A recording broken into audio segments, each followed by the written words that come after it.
आत्ता जेव्हा प्रज्ञानं सांगितलं आणि म्हणजे मी हाच विचार करत होतो की आता गेली ऑलमोस्ट 41 वर्ष तुम्ही समालोचन करताय. म्हणजे जेव्हा सुरुवात केली त्यावेळेचे जर आपण प्लेयर्स डोळ्यासमोर आणले तर बेदी चंद्रशेखर कदाचित खेळत असतील नसतील, पण गावस्कर विश्वनाथ होते. नंतर बरं झालं तुम्ही विजय हजारे विजय मर्चंट नाही म्हणालात.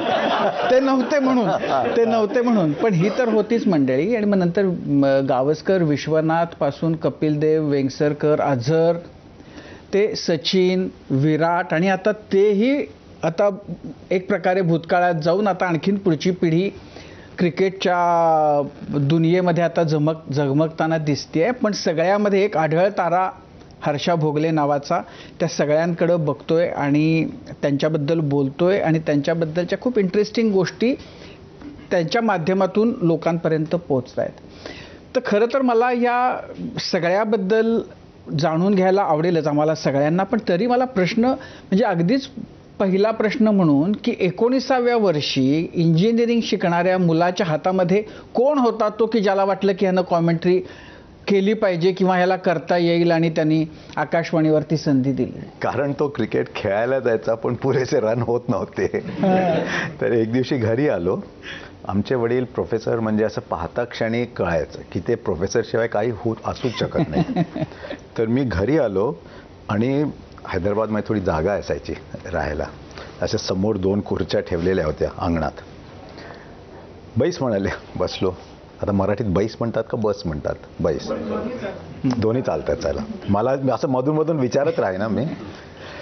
तर त्यामुळे मला वाटतं तुला जेवढं खेळता आलं असतं तेवढं खेळलायस तू, पण तुला बोलता सुद्धा येतं थोडं, तू कॉमेंट्री का नाही करत?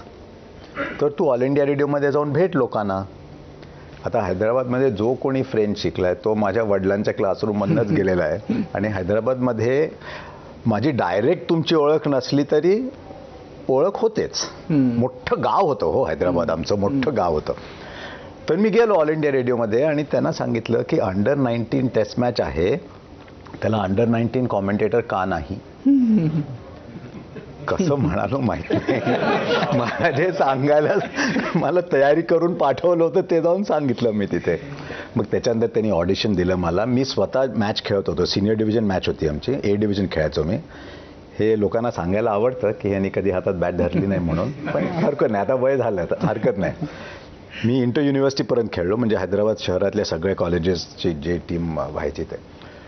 आणि एक दिवशी मी किट बॅगमध्ये एक कॅसेट प्लेअर घेऊन गेलो. आणि तेव्हा कॅसेट प्लेअर केवढे असायचे, छोटेसे नसायचे, वॉकमन वगैरे पण आले नव्हते अजून. आणि आमची मॅच चालू असताना त्याच्यावरच एक 15-20 मिनिटं कॉमेंट्री केली. ती ऑल इंडिया रेडिओला दाखवली. त्यांनी ऑडिशनला म्हणजे बोलावलं मला.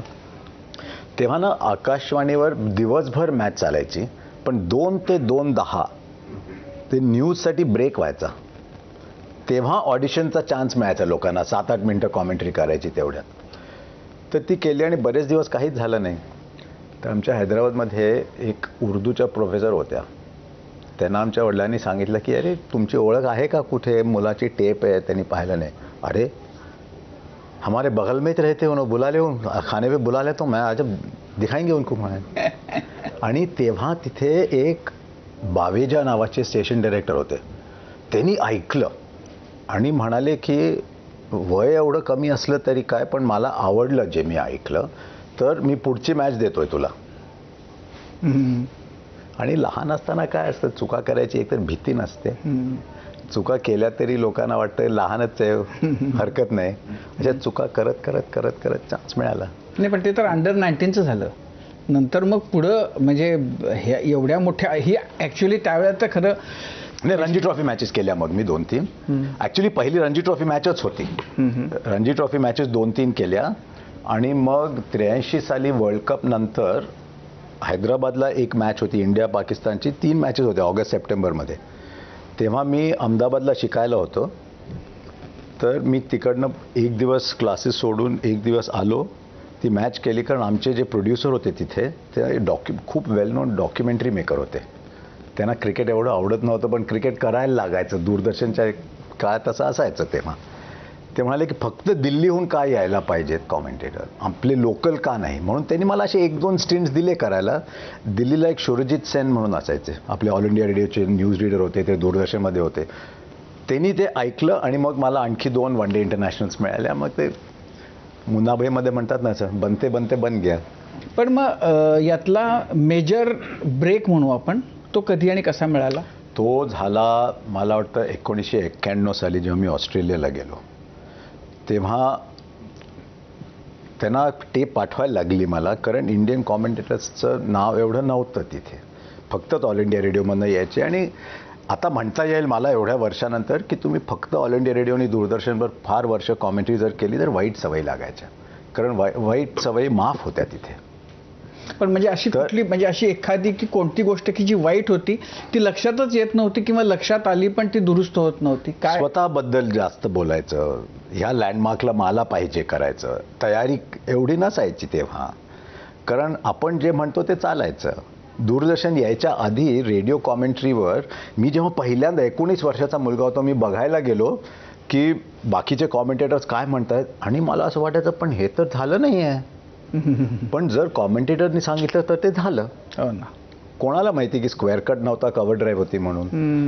म्हणून मला जेव्हा पहिल्यांदा मी सुरुवात केली तेव्हा मी आय यूज टू होप की मी ज्या मॅचवर रेडिओ कॉमेंट्री करतोय ती मॅच दूरदर्शनवर सुद्धा असावी, म्हणजे कळेल लोकांना की असं होतंय म्हणून. आणि मी मला वाटतं की 21-22 वर्षाचा होतो तेव्हा एक नॉकआउट गेम होती, हैदराबाद आणि सौराष्ट्र, आणि ती आमच्या रेल्वे ग्राउंडवर होती जिथे कॉमेंट्री बॉक्स नव्हता. म्हणून ते बांबू वगैरे लावून असं एक बनवलं होतं, मचान केलं होतं तिथे.